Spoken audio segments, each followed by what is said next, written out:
Uh, Karibu katika darasa la leo. Hapa tunaangalia usanifu wa maandishi.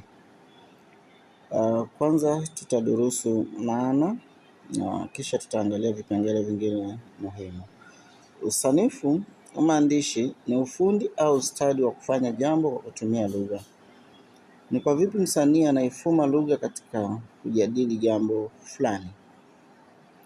Usanifu wa maandishi ni utaalamu wa kuchunguza maandishi na kupata mbinu muhimu zilizosaidia kukamilisha habari fulani. Au unaweza kusema ni kitendo cha kuchunguza mbinu mbalimbali za kifani au za kisanaa ambazo zimemwezesha msanii au mwandishi kufanikiwa au kutofanikiwa katika kuandaa kazi yake.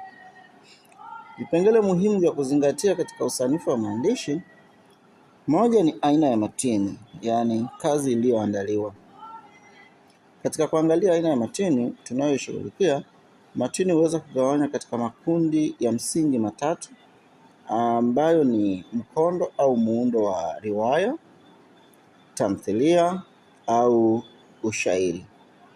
Aina ya matini itakuwa ni ya muundo wa ushairi endapo kuna uwepo wa beti, yaani habari imewekwa katika vifungu vya mistari kadhaa na haina muundo wa riwaya au tamthilia.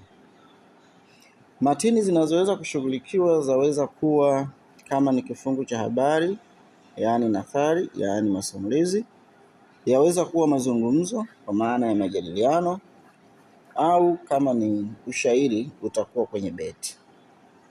Kumbuka, kama itatokea mwandishi ametumia muundo wa riwaya na ushairi kwa pamoja, tutaangalia pia mtindo upi umeutawala mwingine. Kwa mfano, msanii aliyetumia muundo wa riwaya anaweza kuingizia beti za shairi katika kazi yake hiyo kama mbinu tu ya kuipamba.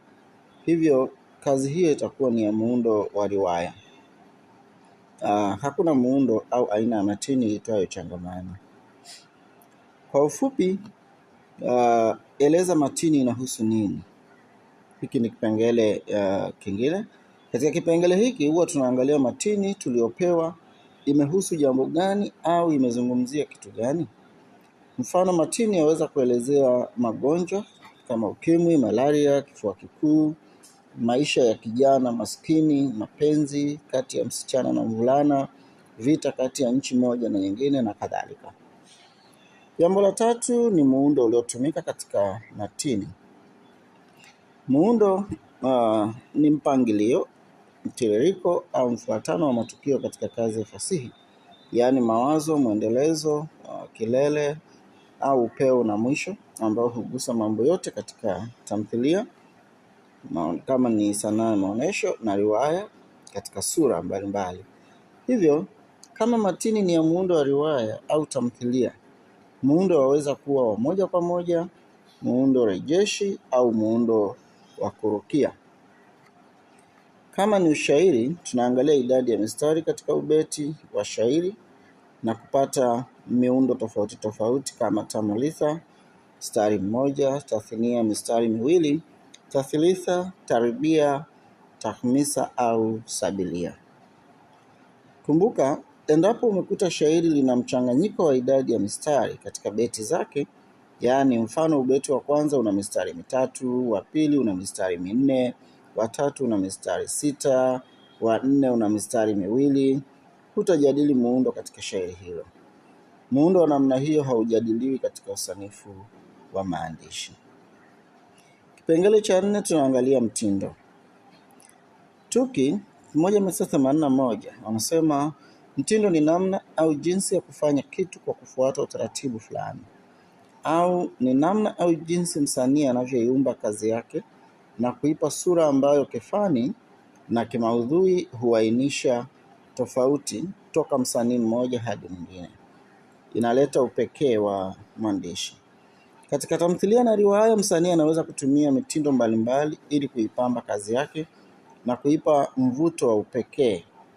Mitindo hiyo yaweza kuwa matumizi ya monolojia na dialogia, matumizi ya nafsi, matumizi ya igizo ndani ya igizo, matumizi ya taarifa ya habari katika redio, matumizi ya maandishi katika mabango, matumizi ya maneno yenye asili ya kigeni, matumizi ya picha na taswira, matumizi ya nyimbo, barua, hadithi ndani ya hadithi, au matumizi ya lugha kama matusi na kadhalika. Wapo baadhi ya wasanii wametumia lugha ya matusi. Kwa mfano, ukisoma riwaya ya Miradi Bubu ya Wazalendo na Janga Sugu la Wazao, utaona kuna matumizi ya matusi ndani mule yanayofanya kazi ya fasihi ipoteze hata ile ladha kidogo. Katika ushairi tunaangalia uzingatiaji na kutokuzingatia kanuni za utunzi wa mashairi, hasa urari wa vina na mizani na muundo kama tarbia. Hivyo kuna miundo ya aina mbili katika ushairi ambayo ni mtindo wa kisasa au kimapingiti au kimapinduzi, na mtindo wa kimapokeo au kijadi. Kipengele cha 5 ni wahusika na jinsi walivyotumika. Hapa utaangalia wahusika mbalimbali waliotumiwa katika kazi ya fasihi na nafasi ya kila kundi la wahusika waliotumika. Wahusika wote huwa na wasifu wa nje na wa ndani ambao humpambanua mhusika na kumtofautisha na mhusika mwingine. Wahusika hao wamegawanywa katika aina kadhaa. Aina hizo tunaweza kuziweka kama ifuatavyo. Kuna wahusika wakuu. Hawa ni wale wanaotokea mwanzo hadi mwisho wa kazi ya fasihi na aghalabu hubeba dhamira kuu. Wahusika wasaidizi ni wahusika ambao hujitokeza hapa na pale katika kazi ya fasihi ili kukamilisha maudhui ya kazi hiyo, na hao husaidia kujenga dhamira fulani fulani katika kazi ya fasihi. Huwa ndio vipaza sauti vya kazi ya fasihi. Tuna wahusika wajenzi.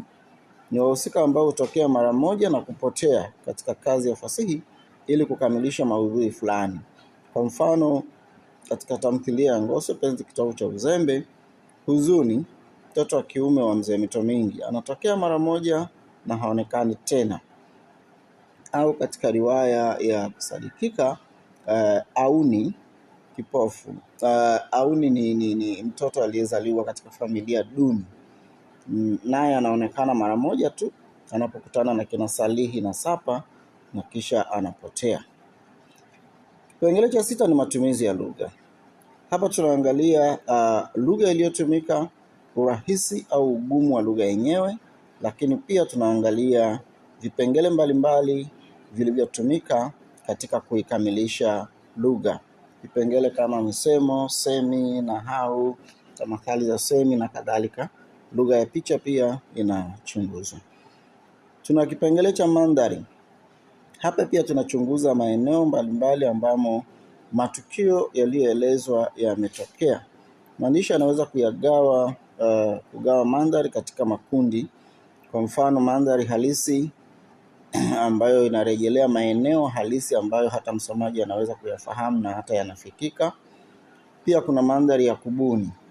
Hii hutumiwa mara nyingi mtunzi anapokuwa hataki kuonesha wazi maudhui yake yanajitokeza wapi. Kusadikika, kivuli kinaishi na kufikirika ni baadhi ya kazi za fasihi ambazo zimetumia mandhari ya kubuni.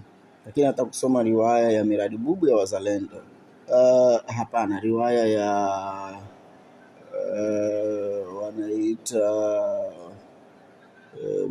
riwaya ya Muhammad Said Abdullah, Mzimu wa Watu wa Kale, yenyewe pia imetumia mandhari ya kubuni.